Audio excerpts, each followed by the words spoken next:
Hey, everybody. Welcome to a new week of Fantasy NBA. Today, it's All-Star Weeks. Maybe I should have said welcome to a new weeks of Fantasy NBA today. I don't know. Doesn't really matter what I said there. Same show coming up either way. I'm Dan Vespers. This is a Sports Ethos presentation. SportsEthos.com is the website. Ethos Fantasy BK is the news feed. That is 14 followers away from 11,000 over there on the Ethos Fantasy BK news feed. I am at Dan Vespers, somewhere in the 21,000 range, which continues to boggle my mind. It just makes me want to do more and more and more because the obsession is very real. I have my voice, but for how long? 'Tis the question. My younger son woke up like 9 times in the middle of the night yesterday, moaning. Said his throat hurt, said his tummy hurt. We don't know what the hell's going on. He's 3. 3-year-olds don't really know how to triangulate their pain. But I have a sneaking suspicion that whatever he's got, it'll be mine in 2 days. So get ready for debilitated Dan again on Wednesday. But you know what? We'll enjoy the voice while we've got it. Please do follow me over on social if you're watching on Twitter, and like half of you are when these shows start, which, shout out to the live feed over there. Please do remember to throw a follow on things. If you're watching, listening after the fact, or live over on YouTube, iTunes, Spotify, whatever it turns out to be, I beg of you all, please take a moment to hit a like button on something, anything that floats your way that has anything to do with this podcast. Share, subscribe. That's still the single biggest thing you can do to help grow the show is that hit that subscription button. But again, whatever you guys can do would be delightful. What else was I going to talk about before we got things going? I don't think there's a whole lot. News of the day. We'll get to that. We're going to cover all the teams. So, there'll be plenty of time for those shenanigans. Yeah, I didn't sleep that much either as a result of my kid being awake 1,000 times in the middle of the night. So this is going to be fits and starts, I think, on today's show. I also need to, as I'm looking at myself on the screen, probably deal with some facial hair overgrowth. But you know what? There's a time and a place for all that, and it's not right now because I got to get a shout out to you guys. In the midst of all of this stuff, my wife is also on a very early rotation at the hospital. Couple weeks every year. She trains neurology residents, and they start at like 7:30 in the morning instead of everybody else that starts at 8:30 or 9. So she's out of here. I got double kid duty until if I can get them to school, if they're not sick. So everything's going to be on kind of a weird schedule. That's what I wanted to. That's the thing that I was trying to remember. I just wanted to warn all of you. I don't know when the shows are going to drop this week and next week. It's going to be weird. I'm going to try to get some weekend shows slipped in. Those have actually been a really big hit lately. Some of the biggest listenership of any of our shows has been these weird one-off weekend editions. So we'll keep trying to get that going. As far as today goes, we got a couple things on the docket. Number one is a weekend review. And number two is the preview, which is a bigger deal than I think many weeks because it's All-Star break time. All-Star break starts on Friday of this week. A couple teams actually do play on Thursday. There's like 3 games, I think, on Thursday. Some of that stuff is makeup related because the Warriors, remember, had some games canceled due to the tragic death of their assistant coach. So you have a slight imbalance on the card, and as a result, the Warriors have a robust schedule this week. They are a 6-gamer over the All-Star weeks, and I believe that they're the only team that has 6 now. There's plenty of teams. There's a number of teams that have 5, but the Warriors have that 1-game advantage. So we'll get into some of that stuff towards the end of the show. How you also want to be judicious with your moves because you got to stretch 4 moves out over 2 weeks in Yahoo leagues now. So you don't want to go blowing them all at the front end, blowing them all on hats. But I want to talk about the weekend's games first. That's where we start. I want to reset our brains for anybody that's been, in a Super Bowl haze. Congratulations to the Kansas City Chiefs. I don't care about football, but Super Bowl is always nice because you get together with friends and loved ones and all that stuff. Let's start with the very narrow Sunday card. Just 2 games yesterday, pre-Super Bowl action. They sort of got him out of the way. Boston beat Miami 110-106. Nothing at all of note on the Boston side, but Miami had some notes. And again, for those that are watching live, you can see all the injury marks on the screen as we scroll through the Basketball Monster box score page. First of all, Jimmy Butler, who's out at least 2 days. That was 2 games, excuse me. That was some of the news that broke this morning. He's on a leave of absence due to a death in the family. So we wish all the best to Jimmy Butler and the Butler clan. But he will be presumably out to the All-Star break. Miami's got games Tuesday and Wednesday, and then they're off. And they only have 1 game on the back end week of All-Star break. So this is a brutal week to have a Heat. So on the head-to-head side, I don't know that there's a whole lot you're going to do with this Tuesday, Wednesday back-to-back. That feels like sort of a wasted move because you're going to have to abandon ship on any Heat streamers in head-to-head because of how awful their schedule is on the other side of the break, and also the possibility that some of this injury stuff works itself out on the other side of the break. Because it wasn't just Butler. Josh Richardson dislocated his shoulder 7 minutes into yesterday's ball game. He's out for a few weeks. Terry Rozier had some knee stuff, and he left halfway through, and he'll be out for probably the All-Star break. I don't know if maybe back on the other side. Roto, on the other hand, because you're not beholden to your weekly roster moves, you do have a little bit more that you can do. Caleb Martin at 15-8 with 3 threes in yesterday's ball game. He's been starting, but there hasn't been a whole lot of stuff for him to do. Jaime Jaquez got the start for Jimmy Butler Jr., excuse me. He had 6 points and 3 boards in 29 minutes, so that was sort of disappointing. Duncan Robinson played 33 minutes off the bench and had 15 points and 3 3-pointers. Haywood Highsmith had 2 and 3. So there. We know Bam Adebayo, we know Tyler Hero are going to be starting. Hero and Adebayo were the easy choices. Presumably, Martin and Jaquez will continue to start, and then we're just looking for somebody to replace Terry Rozier. Will that be Duncan Robinson? I don't know. We'll know by tomorrow. But as we've learned before, if Duncan Robinson is in the starting lineup for the Heat, he's fantasy startable. That's kind of been his thing. Basically a guarantee that he's going to get about 25 to 34 minutes. And in that amount of time, he'll hit generally, again, small sample size stuff here, generally enough 3-pointers to make himself worthwhile. And he's been a little bit better in other facets of his game this year. He's done a little bit of other stuff besides just posting up at 3-point land and waiting for somebody to hit him with a pass. Do I start Caleb Martin on the Roto side? Sort of comes and goes with the breeze. Same story for Jaquez, who does seem like he's kind of petered out after that vicious run he had earlier in the season. If all 3 of those guys are starting, if that's the direction the Heat go Tuesday, Wednesday, there's a real chance that all 3 of them end up with fantasy value. Remember before, when Butler and Hero were out for a long stretch, the Heat had like 3 guys that stepped into replacement level stuff. Hero's still in there, though, as is Adebayo. So, from a usage standpoint, Rozier being out, his usage was kind of medium anyway.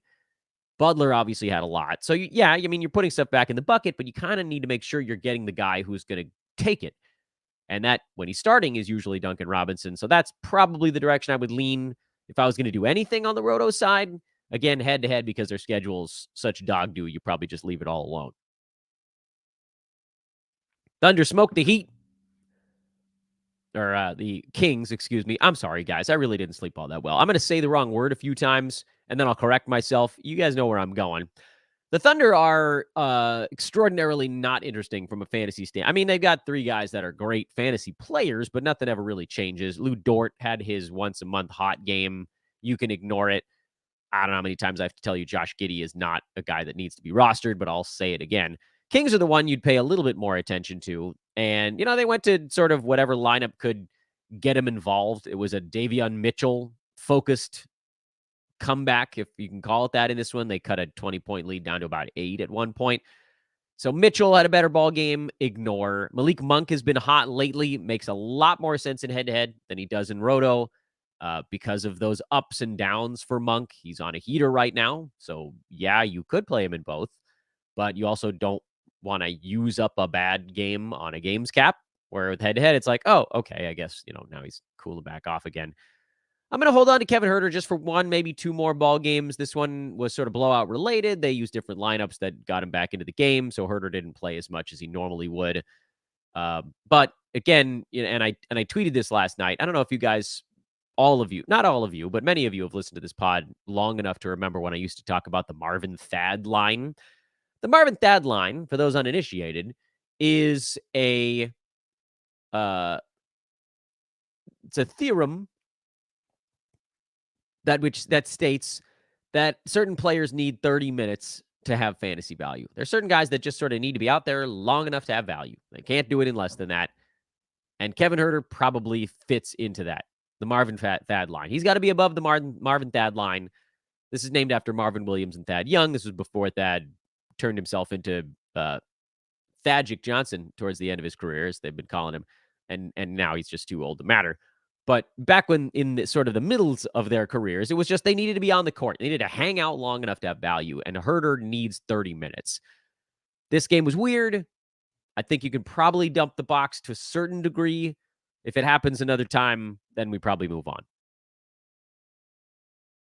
A lot of games happened on Saturday, and I did a show on Sunday morning because of how many games happened on Saturday. So I don't want to rehash everything we talked about on that specialty show that we did yesterday, but we'll certainly go through some of it.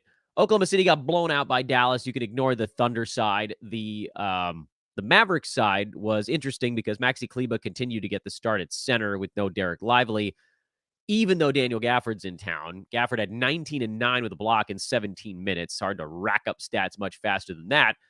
But that's the beauty of Daniel Gafford. He was top 30 player.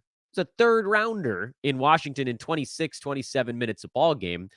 His numbers are going to trend up as he learns the playbook, as he learns the defenses, all that good stuff. I expect Gafford actually at some point this year to maybe even take over and just sort of run that starting job. Yeah, they've got different sort of mix and match combos that'll be a little bit annoying for him because Lively comes back. He's sort of the higher flying guy. Kleba's more of the floor spacing type. And Dallas will go to different looks. But I believe still that Gafford is the guy they want to wedge into what they're doing. So very much a hold. PJ Washington played 24 minutes. Yes, that's more than Gafford in his debut, but I am much more further down on PJ than I am on Gafford. That's just because of how fantasy numbers are calculated. Washington's a low percentages guy who, yeah, he can get you some counting stats, but usually not an overwhelmingly large number of them. He needed 13, 14 shots in Charlotte to post consistent value, and I don't see him getting anywhere near that number in Dallas. So I think he trends towards a drop if he might not be one already. Detroit. Simone Fontecchio. Detroit debut. And it went well. 20 points, 9 rebounds, a steal, and 3 3-pointers on 19 shots. Second highest usage on the team behind Jaden Ivey. He was basically in a deadlock with Cade Cunningham, who had more assists. So Cade, I think, overall, the higher usage rate. But still crazy to see Fontecchio just step in and do all of that. This is like a no mercy, no remorse kind of start to his Pistons tenure. I don't know what happens when Isaiah Stewart comes back. I don't know what happens when Quentin Grimes gets healthy because there probably isn't enough minutes for all of those guys. Troy Brown Jr. played 19. Suppose he could end up getting very little. Mike Muscala got 10. So as those guys come back, maybe you could sort of take those 29 minutes and just completely take them away from those dudes. And then, I don't know, does James Wiseman continue to play? Does Shake Milton get any more time? Is Marcus Sasser being phased out? I guess you could sort of find minutes for Grimes there. I am genuinely concerned, though, that when Stewart and Grimes come back, they're just going to be too many mouths on this Pistons team for any one of those guys to really move above the others. In the interim, Fontecchio looks like an ad. 20 points and 9 boards on 32 minutes is pretty awesome. We know he can hit threes. We know he can get some steals. Not a ton, but some. This was a very high number of field goal attempts that likely comes down. This will probably be one of his better games as a Piston, frankly. But they ran him like 18 straight minutes, and it's possible he just starts the next ball game for Muscala. So I'm going to add Fontecchio. If I have to move on in a week or two, I move on in a week or two. I don't think that's the end of the world, but I'm adding him now. As is the case for Asar Thompson, who also, I think, belongs on rosters. 10, 8, and 5 with a couple of steals. We know he can play on the defensive side. We know he can rebound. He's not going to ever have the energy he had to start the season. You guys remember when he was just going crazy in rebounds and defensive stats. But they're going to eventually just have to shoehorn minutes to Thompson because he's part of their future. And he makes them competitive defensively in a way that not all the guys do on this team. So I think he just gets to play. But again, like, we're going to run into this logjam stuff with Grimes and with Stewart. And, maybe he doesn't get to do enough. And I said, leading up to the trade deadline, I thought Thompson would be more of a silly season guy. So more of a March, he gets to go crazy. But there's perhaps a little bit of a bump here while two guys that are probably going to get to play some minutes are out. So there's the bump. Those guys come back. It'll probably take a dip. And then at some point, they're just going to be like, all right, young buck, go do it. I don't have many thoughts on the Clippers. Norman Powell got his head blasted open partway through this game, but that doesn't really change anything. You got Zubats, who didn't get to do much here. The Clippers went small, but overall he'll usually play normal minutes, and then you got the three superstars, and that's it. Spurs, who cares? Trey Jones is a hold, by the way. Bad game for Trey, but he's a hold. Jeremy Sohan has been trending down after his hot stretch. Don't say I didn't warn you. The thing is, like, guys don't really change their stripes. It was cool to see Sohan playing better for a couple of weeks, but these things have a way of disappearing. And he's outside the top 250 over the last 3 weeks again. I don't know. I don't know what more I need to tell you guys. If he goes on another heater, you sell high. If you can get anything at all, that's the direction you go. Brooklyn's got kind of an interesting spot. Dennis Schroeder made his debut, and he looked great. 27 minutes, 15 points, 12 assists. 3 threes is not a sustainable number. The scoring, well, not 12 assists, but the scoring and a decent chunk of assists is sustainable. I think he probably profiles as like between 90 and 130, which you'd kind of call fringe 12 team if he's in the middle to back half of that, and a little more reliably 12 teamy if he's in the front half of that. For that reason, I think Schroeder's an ad, at least to kind of see how this goes. I don't know if I'm using him against a Roto Games cap in Brooklyn's next ball game, but I don't think you're going to really lose out by playing him on the head-to-head side. Keep an eye on Dennis Smith Jr. Probably not an ad, but you never know. Cam Johnson is out already, so nothing large changes for the next one. But remember, when he comes back, he'll slot it at 25 to 31 minutes. And where do those come from? Jalen Wilson, probably. Do we see Dorian Finney-Smith get ramped up or ramped down? Does Ben Simmons continue to get additional minutes? There are a lot of questions in Brooklyn that could end up creating, another logjam. Or maybe they just enjoy each other more. I don't know. Spencer Dinwiddie was not getting along with the program there. It wasn't working. And he's gone. And so there probably will be a little bit of a clubhouse bump. That's not to say that Spencer's not a good clubhouse guy. There just was something amiss in Brooklyn. These pieces didn't coexist right. Ben Simmons. You guys all probably want to know what I want to do with him. And I still think he's probably going to be a bigger headache than he's worth. He had a good ball game here with 5 defensive stats, but that actually was a very low number earlier this season. I don't know that it's just going to magically get itself turned around. Head-to-head, he's going to be taking a lot of games off. The low minutes mean that it's going to be hard to sustain great production every ball game until he gets ramped up. If you want to pick him up and stash him on the roto side, if you're sort of in a punt points build, or punt free throw and punt points, that would be a weird combo, but who knows? Not that weird, I guess, if you're kind of big man heavy. Then Ben Simmons fits the build a little bit better. And, if you're looking for the stats he's better at, you could spot play him on the roto side. I can't imagine that he's going to be someone you can use reliably in head-to-head. What do I know? Charlotte beat Memphis in the relegation battle 2024. John Conchar had a really nice ball game. And I am seriously considering adding him on the roto side because he's good at boards, steals, blocks, field goal percent, usually hits a three-pointer. Didn't get one here. And typically gets a few assists also. I don't think anybody's about to cut in line, though, to take him away from you. So you can sit on that for as long as you need to. And the Grizzlies are such a dumpster fire of a team that it's like, well, what are we even doing here? Jaren Jackson Jr., Vince Williams Jr., those guys are the easy starts. I think Santi Aldama still deserves a roster spot. It's the same. I don't know how many times I can repeat myself. If he puts up last year's percentages over this kind of silly season run, he will be a solid fantasy value. If he puts up this year's percentages, which right now is 43 and 60, he won't be. It's as simple as that. He needs to be last year's Aldama with additional juice, basically, from playing alongside nobody. But I'm holding him because the dude got 32 and a half minutes and 14 shots, and that should, again, if the percentages are not a complete and epic disaster, which they were in this ball game, that would be enough. So I'll hold Aldama, starting JJJ and Vince Williams in Roto. Head-to-head, obviously, anybody that you're holding, you're starting because more daily leagues. GG Jackson is intriguing, but probably more towards points league because of the likely field goal percent issues. And then what did we just say about Conchar? Kind of teetering on the brink of being a Roto start. Head-to-head, a little tougher, but again, like people overlook the categories he's better at, and so he could actually make sense on that side. Charlotte. All right.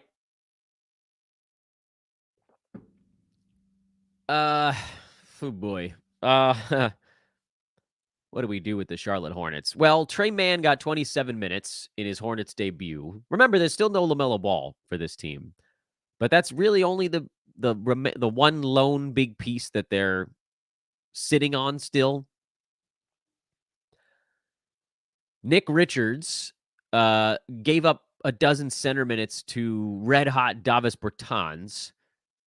The weirdness continues. All right, look, so Miles Bridges, Brandon Miller, these guys are obvious starts. Nick Richards is going to be kind of like a fringy, third center kind of play. Cody Martin, I don't trust as far as I can throw him. His fantasy game is bad. Bad percentages, and you got to be way too good in the other stuff to counterbalance that. And it's a little bit of what I'm afraid of with both Misic and Mann is can the percentages can they be decent enough? It's the same Santi Aldama discussion we had. Can they be good enough to support an ad if the other stuff is only okay? I would be probably more willing to take a flyer on Mann just because he's starting. But then, like, if LaMelo comes back, is he the guy that goes to the bench? Maybe. Is it Cody Martin? It's probably Mann. There's a lot that's still hanging in the balance. Head-to-head, I think you add Mann. Roto, I'm not. Micic, I'm not adding in any format yet. Watch list him. Grant Williams, you can watch list. He got 32 minutes and hit some three-pointers and got some rebounds. His fantasy game is a little bit light outside of threes, so I don't think you need to go down that path. And then Richards is sort of a borderline hold, and that's where I'm at with the Hornets right now. But I'll admit, that could change today. They're their early game. They're hosting the Pacers. That's like the first tip on the card tonight. And we might have a whole bunch more information on them by halftime, honestly.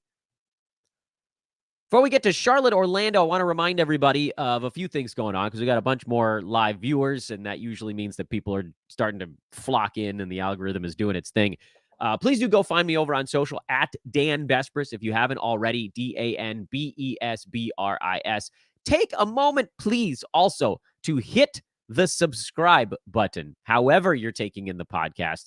And if you're watching it on or listening to it on some format where you can like or rate the show, please do that as well. These things do end up mattering in not only the long run, but the short term. If you guys are hitting the like button on the show right now, that actually helps it fall into other people's, whatever you want to call it, the suggested videos stuff on YouTube or Twitter or whatever. So hit like, hit subscribe, find me on social, do all that stuff right now in the middle of the pod.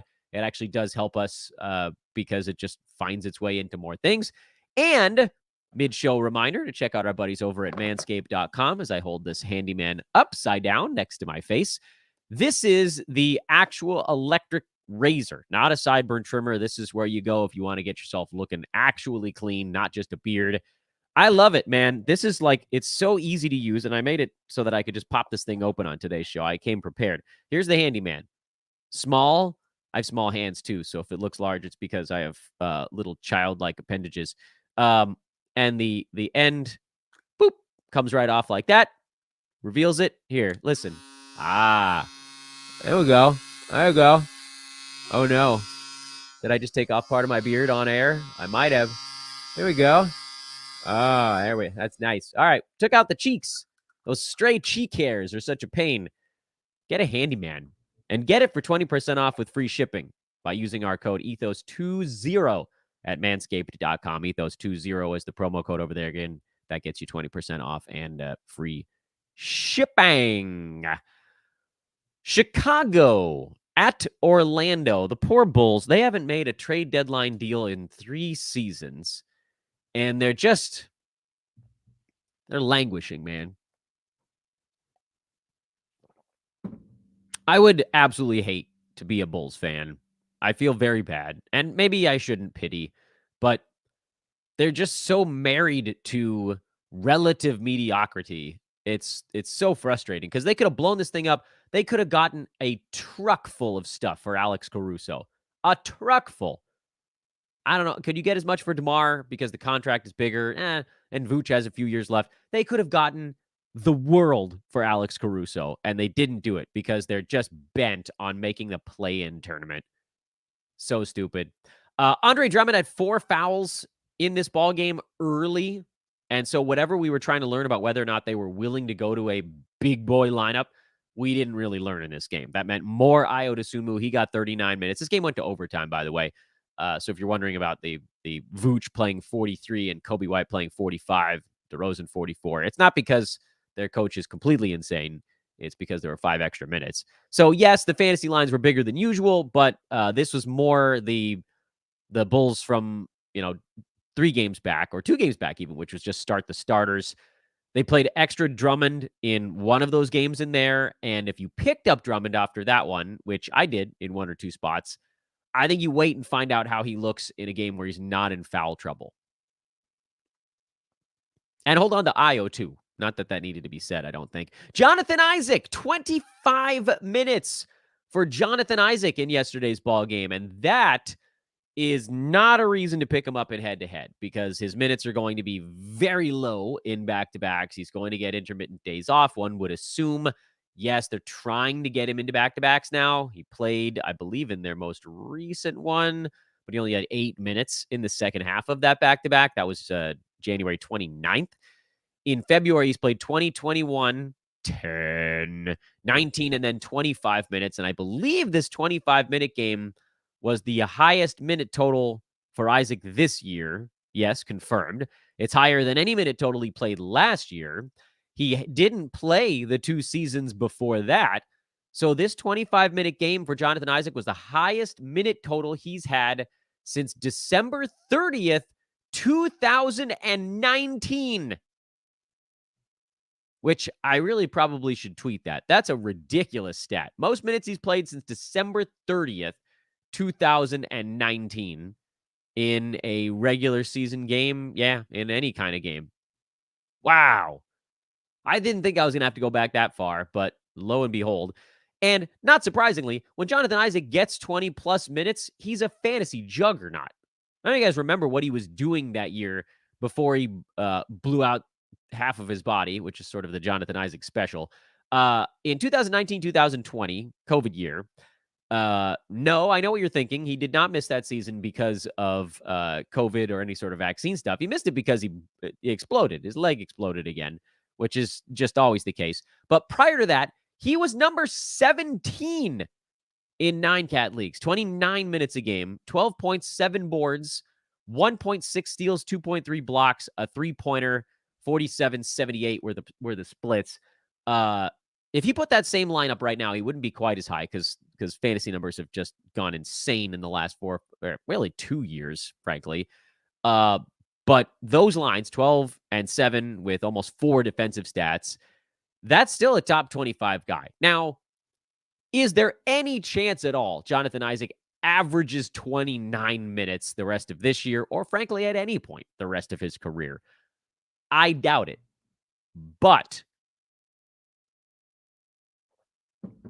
he makes that team, whatever you think about him as a human being or like brittleness of body, he will make any team he's playing for better when he's on the court because he's one of the most gifted defensive players in the NBA, and he's a floor spacer on offense.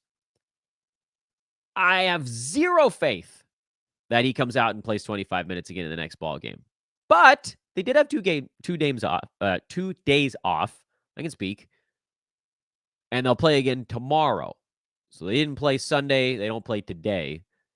He's only 6% rostered, largely because in head-to-head leagues, he's going to be way bigger headache than he's worth. But I picked him up in 3 roto leagues, 3 of them. Because if there's a magical, mystical universe where a goat playing a lute is wandering through the forest and he tells you to pick up Jonathan Isaac, you kind of got to do it. Because what if?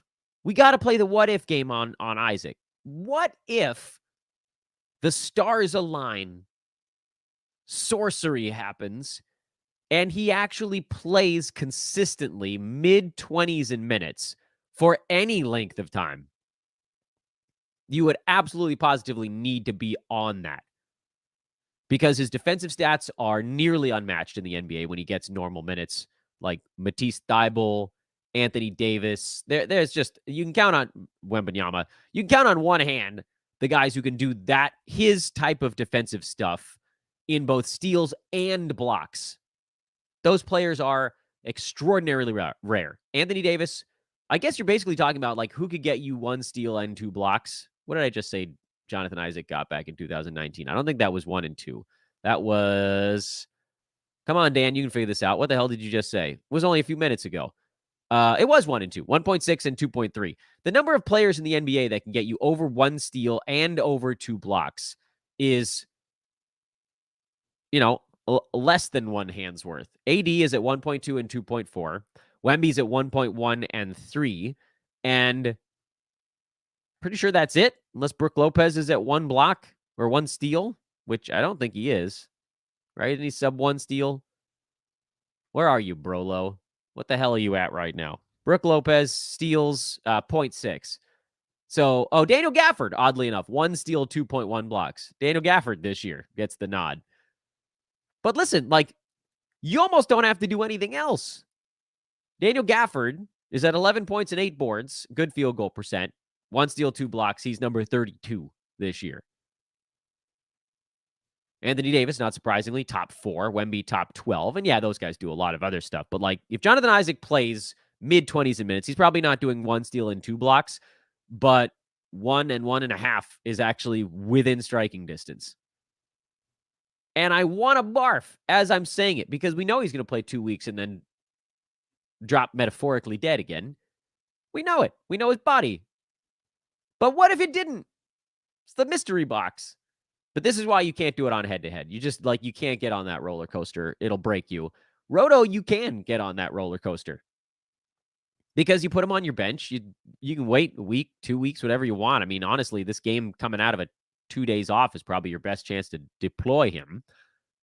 Overtime, whatever. You just throw him out there and you're like, come on, 21 minutes. Anything better than that is gravy. So, yeah, Jonathan Isaac. Throw him on your roto bench. See what happens. Cole Anthony got 30 minutes. That came out of nowhere. And I move along because I don't care. Philly beat Washington 119-113. Tobias Harris is questionable for the next ball game, dealing with a hip injury. Maxey was back from an illness, so that's good. Buddy Hield is cruising. Paul Reed is fine. Start him. Start both of those guys. Start Oubre. Start Maxey. Start Harris if he plays. Kyle Lowry is signing with the Sixers. And, I mean, he'll play a little bit. I don't think he's going to play a ton. But they don't really have a point guard right now. They didn't really need one when they could run their offense through Embiid and through Maxey. But now Embiid is down, so you might need a point guard a little bit. DeAnthony Melton, they're hoping to get back before the All-Star break, which not many opportunities left for that. I think Philly's got 2 games here going into the break. Yeah, today and Wednesday. So hopefully we get Melton back for one of those. His role will be small as his body gets re-loosened up. I don't think they want to risk him getting hurt. The Philly right now is looking towards the finish line. They're the 5 seed, 2.5 games up on the play-in tournament, but 2-8 in their last 10. So, like, it's not panic time, but it's not that far off for the Sixers. They need these guys back, but they can't risk destroying them on the way, if that makes sense. I added DeAnthony Melton as kind of a stash. He got dropped in some spots. I get it. Like, teams need healthy bodies. He'll have plenty to do when his minutes ramp up. I'm not going to pick up Kyle Lowry. For the Wizards, Marvin Bagley played only 15 minutes in his return from injury as the starting center. And I feel like this is a worst case scenario in this ball game. Nice thing is he's getting dropped in a bunch of spots, which means for those of us who have a little bit of patience, we can at least kind of see this thing through a tiny bit.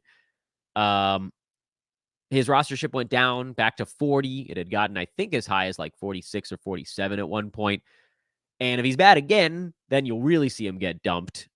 But it also is worth pointing out that the Wizards went small in this game. Kuzma and Avdia were basically the power forward center combination in some form or fashion. And it was fine because the Sixers didn't have anybody that could punish them inside.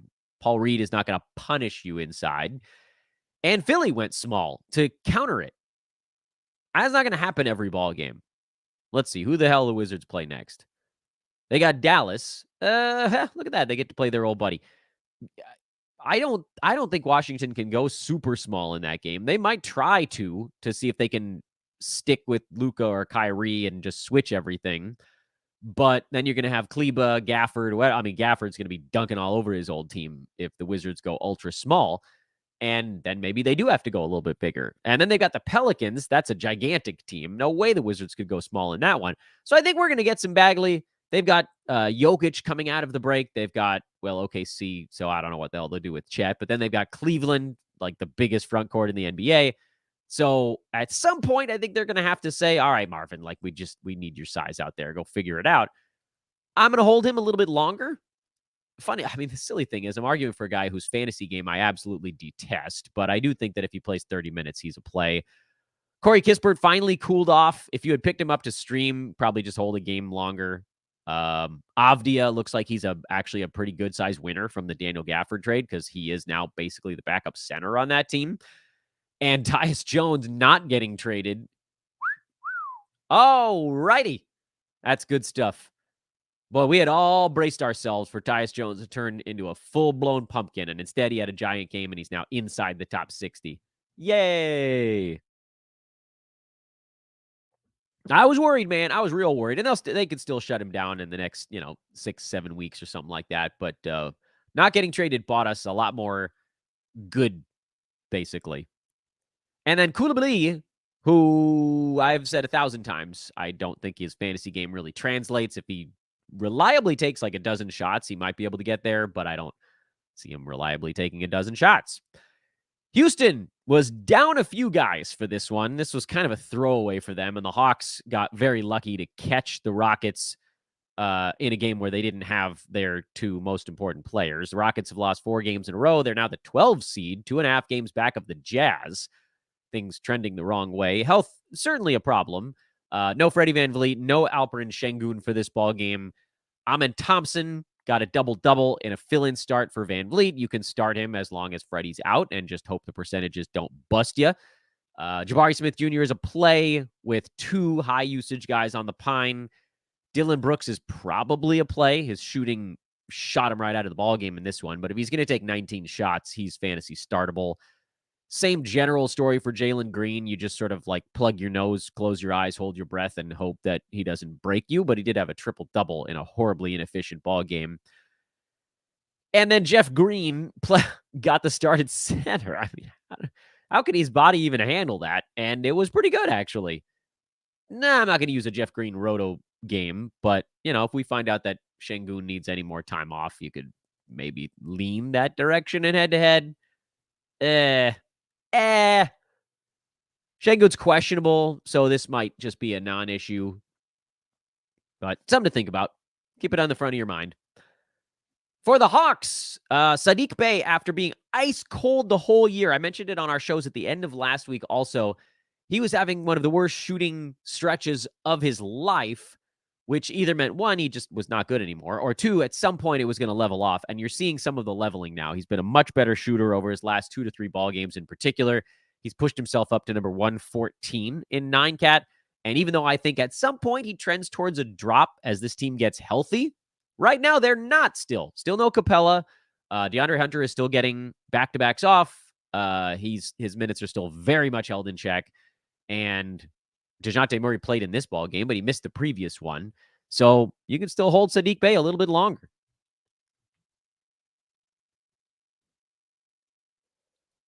Let's see here. What else we got? Jalen Johnson is awesome.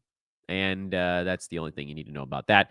Indiana, I have like one very small eyeball on whether or not anybody steps into the Buddy Hield role, and it doesn't look like it. Andrew Nembhard playing minutes, but his fantasy game requires a lot of usage to get there, so nah. Tyrese Halliburton's back up to 30 minutes again. Hopefully we all bought low during that very narrow window where they were like, oh, indefinite, minutes cap. Fart sound effect. Nope, we knew that wasn't going to last long. Aaron Nesmith is a hold. This is a quieter ball game, but generally he's been pretty good. For the Knicks, we're just kind of waiting to see how the pieces fall. Isaiah Hartenstein upgraded to questionable recently. So if he plays, that obviously takes Taj Gibson basically back out of the rotation. It will take some minutes away from Achua, who was forced to play some center here, but he'll still get probably high 30s. But it does allow the Knicks a little more freedom. They don't necessarily have to go to Achua at power forward. They could play Bojan Bogdanovic there if they needed to. Dante DiVincenzo, Bojan Bogdanovic, Josh Hart, Alec Burks, Precious Achua. These guys are all going to be kind of vying for the same 2 to 3 buckets right now. And the good news is that 2 to 3 buckets, call it 3 buckets, is probably enough for Achua, Hart, and DiVincenzo to still have fantasy value. And maybe Bogdanovic, probably not Burke. So I know he had a big ball game here, but only 22 minutes makes me think that's not really a sustainable number. Bogdanovic at least got 33 minutes. And that probably doesn't come down when Hartenstein comes back. If anything, his probably stay relatively consistent. So I'm holding Achua. Obviously, you're holding Brunson. You're holding Hartenstein because he's good. You're holding Hart. You're holding DiVincenzo. Probably going to end up dropping Burks. Bogdanovic, I think I have to coin a term here and just call him a temp hold, which is, I think he's probably going to be a drop because he needs a lot of shots because of kind of a weak fantasy profile. And I don't think he's going to get them. But if ever there were a moment he could, it's while Anunoby and Randall are still out. So temp hold on Bojan Bogdanovic. Cleveland, can anybody score on the Cavaliers is actually the big question here. I called Max Strus probably a drop, and then he was like, stick it in your eye, Dan. And he put up 14 and 7 assists on 55% shooting with 2 threes. Well, sorry, Max. He's number 112 overall, and he's going like 2 bad games, 1 good game, 2 good games, 1 bad game kind of thing. And it's hard to know if he's an everyday guy right now. Some of it's because the Cavaliers are blowing out everybody they play. Some of it is because his usage is inconsistent. And so it's all a big fat question mark. I think Strus probably profiles more as a high-end schedule play. Head-to-head, you can just keep using him. His defense has been very good this year. He's not really hurting you a ton other than field goal percent. So if you're punting that, this makes the decision a lot easier. Roto, I'm trying to hold him still, but it's hard to know when to deploy him. I still think Karis LeVert is going to end up a drop.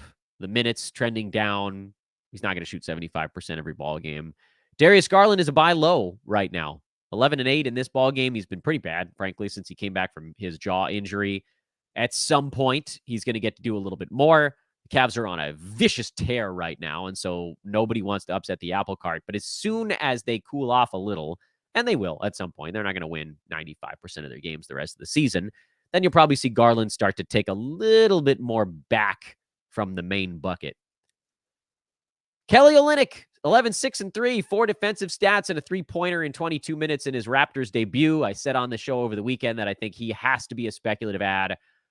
I don't exactly know where the other 3-ish minutes we need him to get are going to come from, because Pirtle only played 21 in this one anyway. But I just want to wait and find out, and I want to wait with him on my team. Because even if all he gets is 20 minutes, we know Olynyk can put up some decent fantasy numbers. So no matter your format, I think you can spec add Kelly Olynyk, play him in head-to-head, Rhodey, keep him on your bench while we see how this thing shakes out. Gary Trent, they could call him a temp hold also. I don't think he's going to end up having enough to do, but listen, this ball game got out of hand. He was not part of a unit that was making a little bit of a run, and even if he wasn't taking any shots. So I think Trent probably ends up as a drop. RJ Barrett, the cool down is going to come. You've been warned, and that's kind of it for Toronto. Steph, game winner time for Golden State. That was pretty sweet. That's pretty sweet stuff. For Phoenix, you're holding Grayson Allen. I know it wasn't a big ball game here, but he's still a huge, huge part of what they do. Royce O'Neal only played 11 minutes in his son's debut. I think that probably trends up.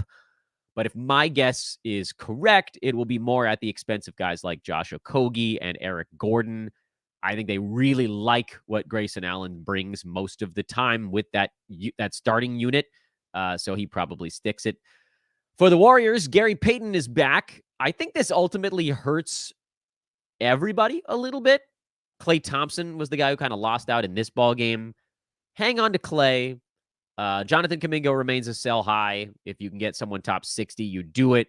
Like, this was a very empty ball game for him and the kind of stuff we were more worried about happening. Plenty of points. Took the second most shots on the team behind Steph, but that other stuff we know is leveling off at some point. So let's see. Let's make it simple. Hold Draymond Green. Hold Andrew Wiggins right now. Hold Podziemski. Hold Kuminga. Sell high. Did I skip over anybody? Hold Klay. And for Gary Payton, just kind of keep an eye on what he does to the other guys more than what he actually does himself. Pelicans beat the Blazers in a game where I looked at the final score and I thought maybe they had just ended it after 3 quarters. Trey Murphy had one of his big explosion games. Herb Jones was actually good too. And you're like, Dan, you said they couldn't coexist. Well, they did in this one largely because Zion was out. So they both got to start and they both got starters minutes. That was useful. I don't know if I would play them if it happened again, even, because we've seen games with Zion out where they still weren't particularly good. But they were the only 2 guys reliably making shots outside of Jonas Valanciunas, so they got to sort of do a little bit more. If Herb Jones goes on a warm shooting run, he'd be an ad in all formats. We've seen Trey Murphy bounce back and forth from a consistency standpoint a lot. You're kind of just watching to see if these guys get hot. That's what a lot of streamer level guys are. Stream while warm. If they get warm, you make the move. I think you could wait another game and find out. And then for the Blazers, Malcolm Brogdon is out for a couple of weeks. Injury, tank, whatever you want to call it. So that brings Jabari Walker a tiny bit closer. But as we've said, he needs like everybody out to have consistent fantasy value. And apparently this still wasn't enough. They needed Jeremy Grant out of the way. DeAndre Ayton was sort of the last man standing at center. He had a big ball game. Portland is a take it day by day team right now. I'd love to be able to tell you, here's your drops and here's your ads, but you kind of need to just get the injury report 30 minutes before the ball game and you make your move from there. All right, let's play the game we play every week and find out who didn't play Saturday or Sunday that Dan is forgetting to talk about. Utah, Minnesota, Milwaukee, and the Lakers. 4 teams. Well, that's annoying. And not all of them even played on Friday. Lakers played on Friday. You're not venturing beyond the main guys. I know Rui Hachimura had 21 points in that one, but a lot of that's because the Pelicans didn't bother to defend anyone. So still D'Lo, still LeBron, still AD, still Reeves. I'm not super worried about Spencer Dinwiddie ruining any of those 4 guys, frankly. Maybe he does, but I gotta sort of see it to believe it before I do anything there. And I'm not picking up Dinwiddie, even though I do think he has a decent role, especially while the Lakers are down Vincent and Reddish, who I guess is getting closer now. As those guys come back, then everybody's roles get a little bit lighter. So maybe Dinwiddie has a narrow kind of streamer window here, but I'm not picking him up. Milwaukee, they got most of their guys back. No Middleton still for this one. He'll miss probably a couple more ball games. Malik Beasley is the better stream there when Middleton is out. Jay Crowder is playing plenty of minutes, but, his fantasy game kind of comes and goes a little bit. And then for Minnesota, there's really nothing on a game-to-game basis unless Jaden McDaniels sits out and then Naz Reid and Slow-Mo get a little bit more stuff. Let's quickly talk about the week ahead. There isn't really a whole lot that I can necessarily present to you guys to say, oh, this is like something you badly need to look at for it all to make sense.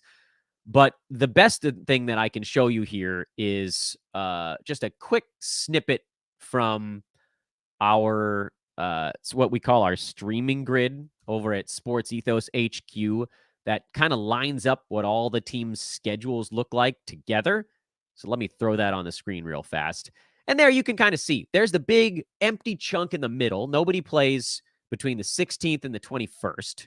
It's one day shorter this year, again, because you've got a couple of makeup games happening. And so a couple teams do go on that last Thursday. I think that's actually the same as usual. But again, what you're looking at here is how can I justify a roster move? So for one thing, you've got the Warriors, the Grizzlies, the Bucks, the Wolves, we just talked about, and the Jazz. Oh, that was another team that didn't go over the weekend. Utah. Sorry, I skipped talking about the Jazz because they haven't played in frickin' forever. Walker Kessler, John Collins, they got a huge lift with Kelly Olynyk getting traded. Keep an eye on Keontae George. Keep an eye on Chris Dunn. And that's sort of as far as I need to go with Utah, I think. But so these are teams that play 3 games the first half of this All-Star 2-weeker. And then you've got some teams that play 3 games the second half. And I think if you really want to break this thing down, the way to look at it is, number one, if you can get on a Warrior, streaming level Warrior, you do it. Most of those guys are rostered right now. And you're not going to go beyond the guys we just talked about. Like, you're not going to go pick up a Moses Moody or something like that, because who the hell knows if he's going to get 6 minutes on a night. So you probably don't have anybody you can pick up on the Warriors. They're probably rostered. If there is someone, you get them because they've got 6 games over these 2 weeks, and then you can just hold them the whole 2 weeks. It's beautiful. It's the ultimate long stream. It's a 2-week long stream because you might get 2 more games, 3 more games in some of these other teams without having to do anything else. The goal in long streaming is to gain anywhere from 1 to 2 games with a roster move over the length of the stream. And the Warriors give you that opportunity. There aren't that many other teams that give you that opportunity. But if you looked at, let's say no one on the Warriors floats your boat, you could go Grizzlies, Bucks, Wolves, or Jazz the first half of this week, or this period. Use, say, 2 moves on those guys. And then over the break, you can pivot to one of the other teams now that has 3 games on the second half. That's actually a much deeper list. Charlotte has 3 games the second half. Cleveland, Denver, Golden State still, as we mentioned, Houston, the Clippers, the Lakers, the Pelicans, the Thunder, the Magic, I'm at 10 already, the Sixers, the Suns, the Spurs, the Wizards. 14 of the 30 teams have 3 games on the back half of this All-Star break. So you basically want to make sure that your streaming spots are for one of those 14 teams, which means you're going to have a lot of choices of what you could do there. But I think maybe the big focal point is if you have anyone on your team that's kind of stream level, look to make sure they don't have, a 2 or a 1 that you could get off of. Oklahoma City, if you have anybody that's stream level, which I guess would be like a Lou Dort, get off of them. They only got 1 game the first half of this period. They are the only team that only has 1 game the first half of this period. Miami and Memphis are the 2 teams that have 1 game the second half of this period. Do not get on those clubs. You can use 1 roster move to get possibly 2, maybe even 3 game bump, and that's how you got to use your moves. Be judicious. Do not use them all up early. Make sure you have some the second half of the week to get onto some of those 3 gamers, and that should take you through to the end. Whew. And that'll be that. 55 minutes of content. What do you think about them apples, huh? I was hoping to do it in 45. Not so good. I had someone in the chat room being like, Dan, your mic is off. And then he realized it was his YouTube page. Thank you guys, as always, for listening. I really do appreciate that. Take some time here on your way out. Those of you that joined us part way, find me over on social media at Dan Vespris, DanBesbris. SportsEthos.com is the website, but Ethos Fantasy BK is the place you can hang out if you want your sweet news. We did get one piece of news from the Pelicans. Dyson Daniels tore his meniscus, so he's going to be out for the foreseeable future. That probably helps Jose Alvarado more than anything, but maybe not enough to get him over the hump. Also, Jordan Goodwin signed a 10-day deal with the Grizzlies. He is not with them today, but he does potentially, it sounds like he'll join the team tomorrow. And Jordan Goodwin has great fantasy game. So if we find out that he's going to get a decent size role with the Grizz, he could be a really interesting stream. I don't think we need to do anything with him until we see what he's going to be doing tomorrow during their ball game, right? They got a game tomorrow, Grizzlies, or the Grizzlies today, Wednesday, Thursday. Checking. Yeah, today, Wednesday, Thursday. So that Wednesday game at Houston, if you see Jordan Goodwin lighting it up, and this is Roto, by the way, because remember, Memphis is a one-gamer next week, second half of All-Star segment. Then maybe you pick him up on the Roto side for that Milwaukee game, especially because Memphis is going to probably rest their last two veterans on a back-to-back. But Jordan Goodwin, keep an eye on it. That's a keep an eye on spot. Okay, we're officially done. Anything else you need to know, we'll do over on social. Again, thanks so much for listening, everybody. Check out our buddies over at manscaped.com. Join our Discord. The link is in the show description. I did last night's tweet storm in Discord, so that's the only place you were going to find it. And we will be back with you likely tomorrow. I don't think we're going to have time to do another show today. Hopefully we can do a 2 for Tuesday, get you the morning show, some big-time recap stuff going on, big card tonight, and then maybe we'll get you some buy lows this week as well. I am Dan Vespris for Fantasy NBA Today, a Sports Ethos presentation. Have a lovely one, everybody. See you in a bit.